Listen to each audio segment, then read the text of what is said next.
Imaginez un pays qui, du jour au lendemain, ferme ses portes, non pas à l'Occident, mais à ses propres frères du continent africain. C'est l'onde de choc provoquée par un décret du Gabon. D'un seul coup, les commerçants étrangers se voient interdire l'accès au marché et aux petites entreprises. Des villes entières, construites par des Camerounais, des Nigérians ou des Maliens, sont balayées en une nuit. Salons de coiffure, ateliers et shops de rue. Pourquoi une mesure aussi radicale? Et surtout, qu'est-ce que cela signifie réellement pour l'unité africaine? C'est ce que la Une vous propose de décrypter. Ce matin du 12 août 2025, le Conseil des ministres à Libreville se réunit pour une session qui s'annonçait banale. Mais la décision qui en a découlé a fait l'effet d'une bombe. La liste des activités désormais interdites aux étrangers est longue et précise. Vente de rue, réparation de téléphone, orpaillage artisanal, coiffure, couture et même l'achat de récoltes.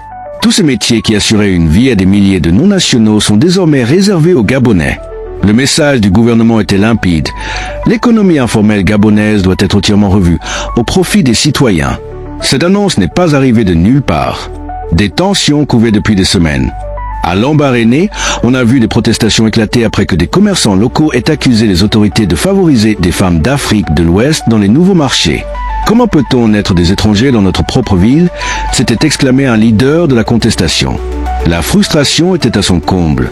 Les officiels ont présenté la mesure comme un geste de patriotisme, une façon de rendre la souveraineté économique au pays et d'offrir les opportunités que méritent nos jeunes.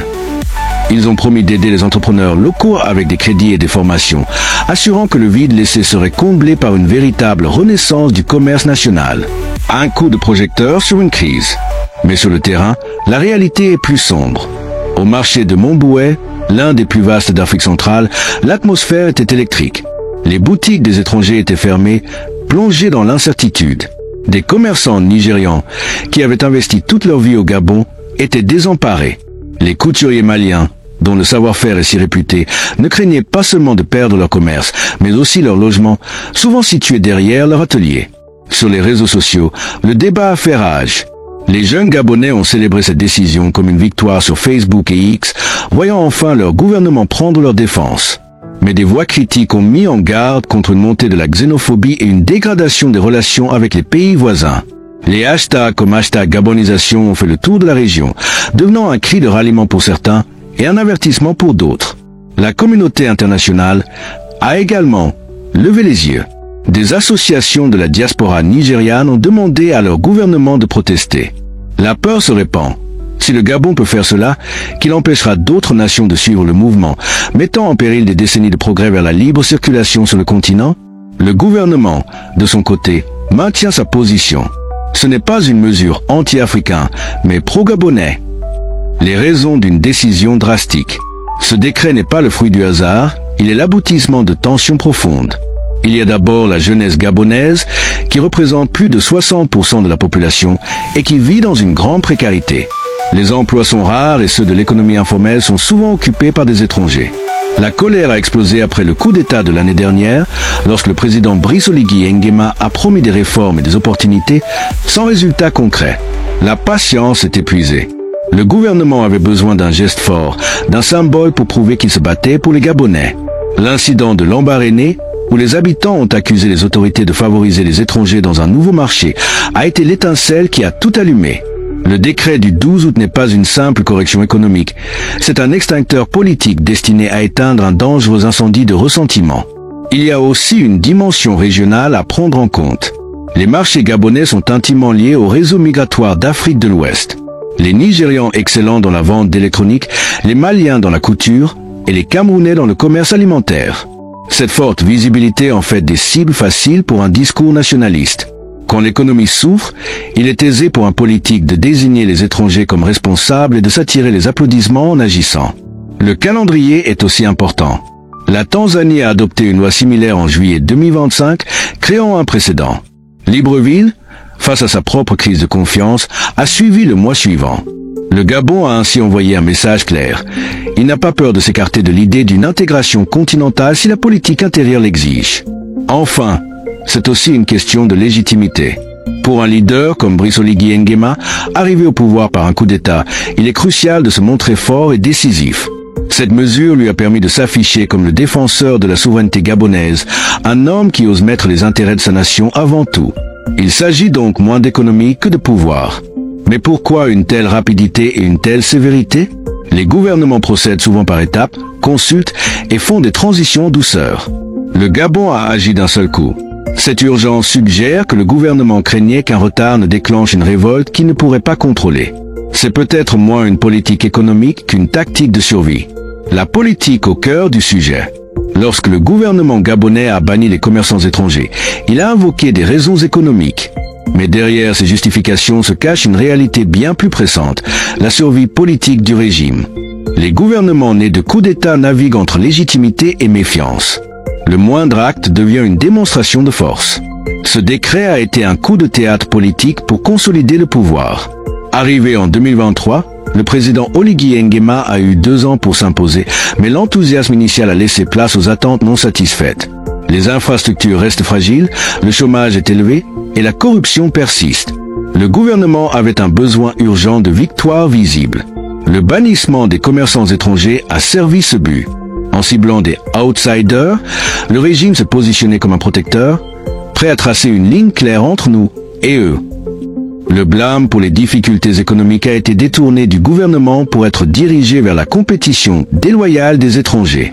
C'est une stratégie classique en politique pour rallier la fierté nationale et détourner les critiques. Cette mesure s'est aussi inscrite dans une logique de politique urbaine. Les villes sont des foyers de protestation où la colère monte chaque jour. Les commerçants étrangers, très visibles dans ces espaces, sont devenus les cibles parfaites pour apaiser ces tensions. En agissant ainsi, le gouvernement a fait un geste symbolique. De plus, en adoptant une politique si souveraine, le Gabon envoie un signal clair au monde. Ce régime ne prend d'ordre de personne.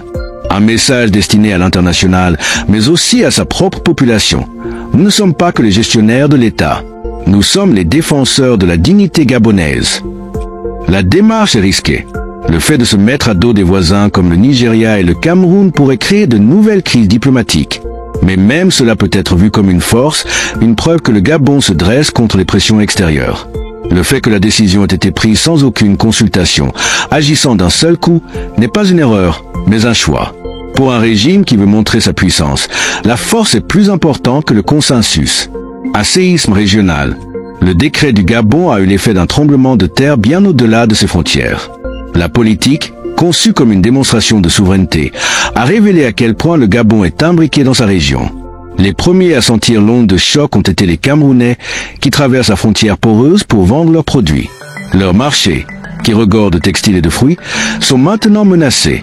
Des associations de la société civile camerounaise ont déjà fait pression sur leur gouvernement pour qu'il demande des comptes à Libreville. Au Nigeria, la colère est encore plus vive. Les Nigérians, qui dominent le marché de l'électronique, ont vécu et bâti leurs entreprises au Gabon pendant des années. Des pétitions en ligne ont demandé au gouvernement d'Abuja de protester officiellement. Pour le Nigeria, il ne s'agit pas seulement de protéger ses citoyens, mais d'empêcher la création d'un dangereux précédent. Les Maliens et d'autres migrants ouest-africains craignent non seulement de perdre leurs revenus, mais aussi leur place dans la société. Leur présence n'était pas qu'économique, elle était aussi culturelle, tissant des liens entre l'Afrique centrale et l'Afrique de l'Ouest. Sur le plan diplomatique, les enjeux sont considérables. La décision gabonaise met à rude épreuve l'Union africaine et les 2 grands blocs régionaux, la CEDEAO et la CEMAC. Mais c'est surtout un coup de poignard porté à la zone de libre-échange continentale africaine, ZLCAF. Ce projet, qui vise à permettre la libre circulation des biens, des services et des personnes, est directement sapé par ce genre de mesures. Si un pays peut exclure ses frères africains, qu'est-ce qui empêchera les autres de suivre le mouvement? Un effet domino de protectionnisme pourrait éroder le projet de marché unique avant même qu'il ne s'installe. Ce n'est pas une théorie. La Tanzanie en juillet et le Gabon en août nous montrent un schéma. Chaque nouvelle mesure en rend une autre plus acceptable. Le danger n'est pas qu'économique. Une politique qui désigne les étrangers comme responsables du chômage peut alimenter la xénophobie et mener à de l'hostilité, voire des violences. Le Gabon risque d'exporter son instabilité, de transformer ses voisins en rivaux et ses frères africains en boucs émissaires. Ce qui a commencé comme une manœuvre politique interne est devenu un dilemme continental. Alors, l'Afrique réagira-t-elle? Les leaders s'opposeront-ils à cette tendance, ou leur silence laissera-t-il cela devenir la nouvelle norme? Dites-le nous dans les commentaires. Rêver d'une Afrique unie est-il de plus en plus impossible? Si vous voulez d'autres analyses de ce type, abonnez-vous à la Une et activez la cloche. Notre chaîne s'engage à vous parler de sujets que personne n'aborde. Merci d'avoir regardé et à la prochaine vidéo.